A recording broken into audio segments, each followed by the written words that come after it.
What's good, everybody? Coming back to a video I'm doing on directwave. People had questions and everything, so I kind of gave y'all the way to get to directwave. I'm gonna tab through till I find my wait a minute, there it is, directwave. So I kind of gave y'all what to do. Bring it down, go into your browser, bring up the track you want, select that track. It comes up here. One of the tricks I don't think I told you about was the overdrive, or drive A and drive B. You want to highlight those, move these parameters up on the knobs, and in that way you have a louder sounding sample, because what happens is directwave automatically will buffer whatever MP3 or wave you're trying to bring into the track as a sample. So when I hit this key, it'll be that, but if I use pressure on the key, you'll get the full, volume velocity. So that's the sample I'm using. So what I do is I always go up to the sequencer right here and then click on the actual directwave sample again. When I drag this down, now I'm gonna have this thing called the channel settings.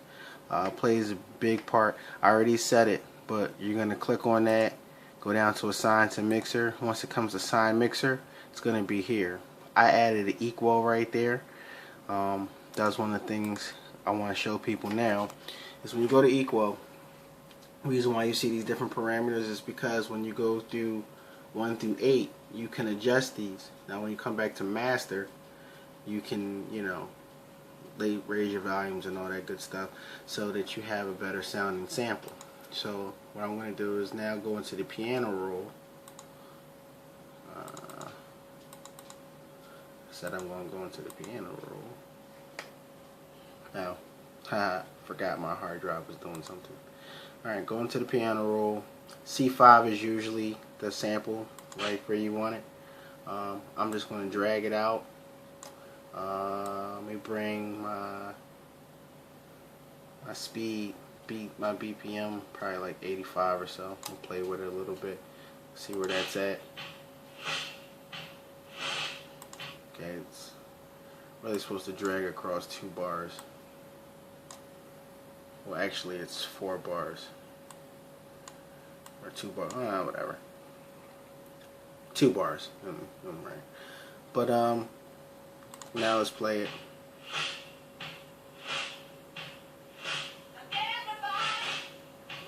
Okay, so it's too slow. That was 85, so I'm gonna jump up 88, see where that goes.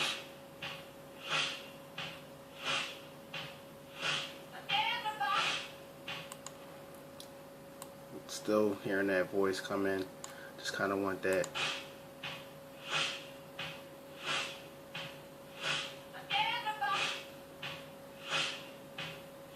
Alright, that's kind of where I want the BPM, so it comes in right on the loop. But really, this is the best part right here. I'm not really using that part. I'm going to go into the actual sample right there. Zoom in. Now, somebody asked me a question on the last video as far as how do I set these here, the knobs at the bottom, to match up with my Axiom or whatever module they're using, either be the machine, oh sorry, PlayStation controls in the way, machine or Axiom or whatever keyboard you're using, Venom, whatever the case may be. But you're gonna go, I usually only use this for my sample, but I'm gonna go here. There's an option right there. It'll kick in a second. Link controller. Bam. Now that's gonna pop up. I want to use, say, right here on my machine. I'm gonna just turn this knob. Automatically it reads. So now when you see this, that red, there you go. That red line now is now controlled by the machine itself. And you can do that with all the various knobs. Like I have 1, 2, 3, 4, 5, 6, 7, 8 right there. I can also use these 3 right here, because right now the main controller is this right here. And I can use those 8 knobs right there also. So I have a total of 16 knobs that control however many samples I'm bringing in. So the next thing is, I usually jumped ahead on this because I want to be able to hear my sound. So I go into my master. I'm going to add a parameter, EQ2. I always raise my bass up midpoint, bass and treb, and then I keep 4 to bend just a little bit down, 5, 6, and then 7, go up a little bit more. So when I play the sample now, it sounds a lot more juicier than it did before. So now I want to go in here, back into that. I want to select where I want this track to start. The thing about this is, if you right click or left click twice, you'll get a little white line right there. That's kind of where how you capture when you're sequencing where you exactly want to be at the time stretch. That's why I like FL compared to using machine on time stretch, because the time stretch on machine, you have to kind of play more with the BPM itself compared to using FL, where you can go into program, I believe, no, into zone, and right here control the time stretching right here, so you can go negative or positive.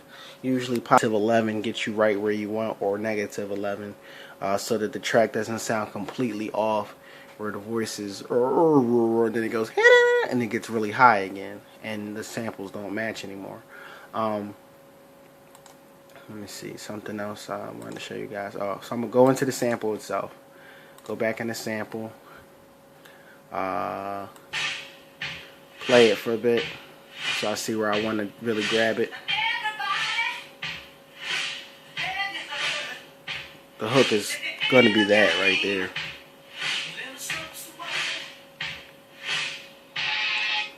Alright, so I kind of found where I want that guitar. So using that knob right there to control that. See, here we go. Now I can jump ahead, and now when I play it, yeah, I can use machine to find where I want to go to. There's actually a way to control the whole thing with machine on FL11, because that's what I'm using.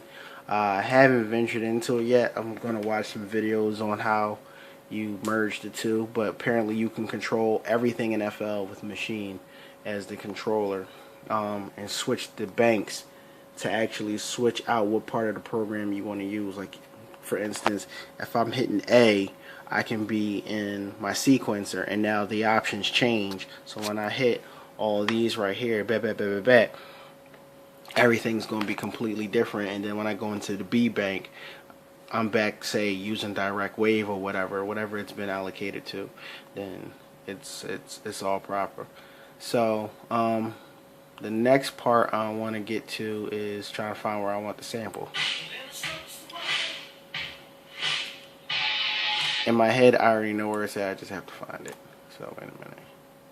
I'm gonna cheat just a little bit because I need this knob, and I'm using my mouse too. So.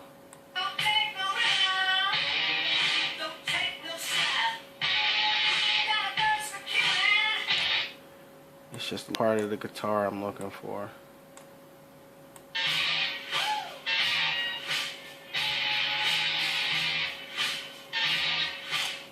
There we go. So I'm gonna catch it. It's right there. Double click that, because every time I come back to that sample now, that's exactly where it's gonna start. Because normally it'll go back to the beginning of the track, and you're kind of guessing where you want to. Once you do this other trick, I'm gonna show you about the copy and the sample and all that good stuff. See that? That's right on the money. So now when I go here, it's going to be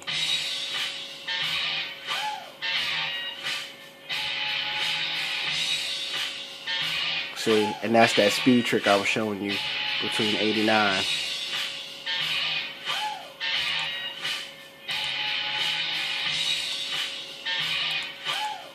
Alright, so now the funny thing is my sample still doesn't sound where I want it to be as far as it being mastered out. So I'm going to come in here now that I have these raised bars and now play it and see how it sounds.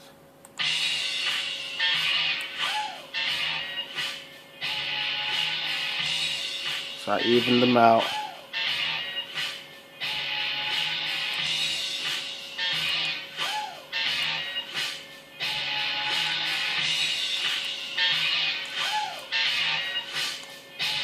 There you go.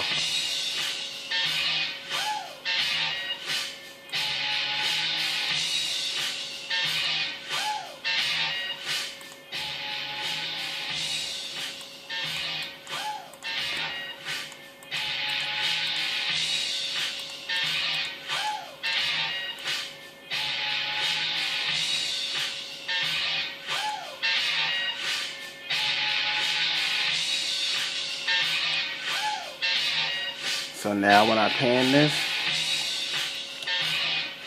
I can hear everything I want to hear. And now I want to go back to the other part of the shortcut. So I'm going to use more than one effect on that. Go into my master.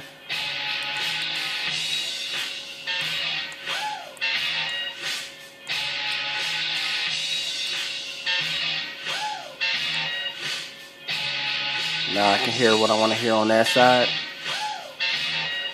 And now there's something else I want to do. Go back into the main master. Bring back another equal. And this is going to balance the whole track out. So when I add the drums and everything, you'll hear that. And now here's something important. Where that gain was that I showed you guys the first time, because this track is naturally just that low, so I'm going to add some more gain.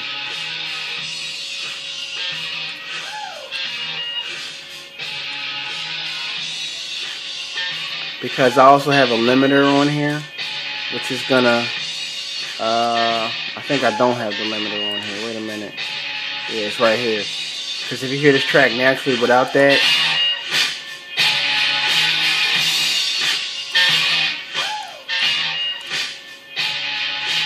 that's the limiter. Actually, I want to keep that off for right now. And just turn down the master of the track. Because it sounds really good. Now the next option, of course, is my favorite, drums.